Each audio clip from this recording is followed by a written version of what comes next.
अच्छा इस मूंगी की मैं वीडियो लाई सी कुछ दिन पहले। काफ़ी सारे दोस्तों ने कहा है पिछले साल की मूंगी लग रही है। भाईजान ए चेक करो मूंगी, ये अगेती मूंगी काश्त हुई है जनाब। अज है 27 अप्रैल। ये साढ़े जनाब चाचू की मूंगी है। तो हुण तुहानूं मैं अपनी मूंगी चेक कराना। तो यह साड़ी मूंगी की कंडीशन है, चेक करो। ए देखो ए हुण ये जम रही है। कनोला जड़ा ना काश्त करके तो असी लाई है।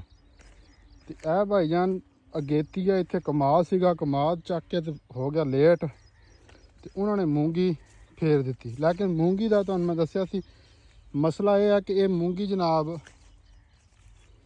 भी बहुत पै गया होया। इत्थे कोई 25-30 किलो उन्होंने भी पा दिता है 1 किला जगह। लेकिन मूंगी माशाल्लाह देखने ना तलक रखती है। चेक करो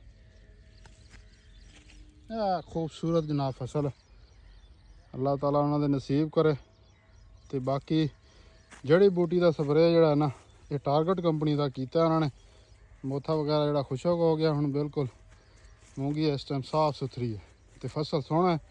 अल्लाह ताला साइयां दे नसीब करे। तो मैं तुहानूं हुण चेक करा दिंदा वां। अज की डेट है, चेक करो 27 अप्रैल 4:58 शाम के 4:58 होए खड़े आ।